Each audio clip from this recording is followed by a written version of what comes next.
دي بقى شوربة سي فود، بس مش اي شوربة سي فود، انا سميتها شوربة التحدي عشان بتحدى بيها اي حد او اي مطعم بيعملها بالحلاوة دي.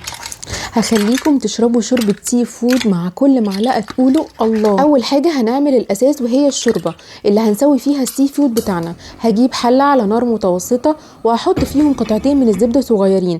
اول ما يسيحوا بنزل عليهم بقشر وراس الجمبري، وقشر وراس الجمبري دول كنز كبير جدا فيهم الطعم والبهاريز كلها بتنزل جوه الشوربة. هنقلبهم تقلبتين مع الزبدة لحد ما لونهم يغير للون الاورنج، وبعد كده هحط عليهم نص بصلايه، 3 فصوص من الثوم صحاح انا حطيتهم صحاح، وطماطمايه متقطعه 4/4، جزرايه متقطعه شرايح، تقلبتين وهتشموا احلى ريحه في الدنيا. هبهر بمعلقه ملح صغيره، رشه من الكمون، ومعلقه او مكعب من المرق، مرقه اسماك او مرقه خضار اللي متوفر عندكم. واوعوا تنسوا تحطوا عود من الكرفس، وده بقى مهم جدا جدا زي ما قلت لكم قبل كده مع الاسماك، بيدي طعم وريحه مختلفه تماما لو حطيتوا اي نوع تاني من الورقيات مع الاسماك.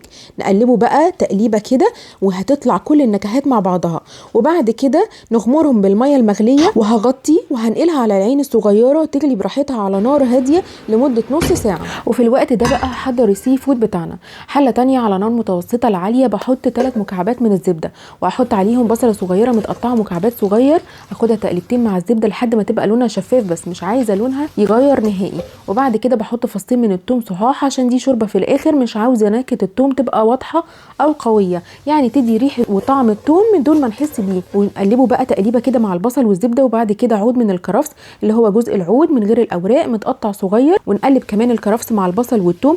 وبعد كده اول حاجه حابه انزل بيها وهي الكابوريا، هقلبها بقى تقلبتين مع الزبده لحد ما لونها يغير للون الاورنج.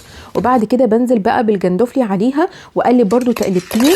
وبعد كده اخر حاجه بنزل بيها وهي الحاجات اللي مش بتاخد سوا خالص زي الكاليماري او الجمبري، او حتى لو عندكم كمان سمك فيليه ده بتحطوه في الاخر خالص عشان مش بياخد وقت نهائي وممكن يتفتت منكم لو حطيتوها قبلها بوقت. تعالوا بقى شوفوا شوربه السي فود بتاعتنا لونها عامل ازاي، ولا ريحتها مش قادره اوصف لكم عامله ازاي، خطيره. بصفيها بقى على سي فود، وعشان تاخدوا احلى وطعم واعلى تركيز للشوربه بالسباتولا بتاعتنا كده هنضغط على راس الجمبري والخضار بتاعنا وننزل منهم كل البهاريز والطعم الخطير ده. حاولوا تضغطوا جامد عشان تطلعوا الشوربه كده في المصفى على الخضار والقشور عشان تطلع تاخد كل الطعم والبهاريز وتنزل بيها على الشوربه كلها. الخطوه دي رهيبه جدا، بتركز الشوربه وبتقلها وبتنزل فيها اقوى طعم من بطارخ روس الجمبري، الخضار، الجزر والطماطم والكرفس، كل ده بينزل في الشوربه بيدي طعم رهيب. هظبط بقى ملح الشوربه ورشه بسيطه من الفلفل الاسود، غطوها وسيبوها تستوي لمده 5 دقائق مش اكتر من كده. افتحوا عليها ورشوا في الاخر رشه من الكزبره الخضراء وبس. طفوا النار، مش عايزين الكزبره تغير لونها. شوفوا بقى وشموا احلى ريحه للشوربه سي فود هتشموها في حياتكم.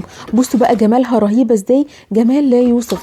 انا حبيت ان انا اقدمها بالطريقتين، طريقه ان هي من غير كريمه وطريقه بالكريمه عشان اللي حاببها خفيفه وعايز يستمتع بيها كده بطعمها البيور. رهيبه، هتبقى شكلها كده. او ممكن تحطوا عليها كريمه طبخ وبرده تستمتعوا بطعمها الجبار الكريمي. بصوا كل حاجه مستويه ازاي ومظبوطه، من اول الكابوريا والجندفلي ولا الكاليماري والجمبري، شوربه خطيره.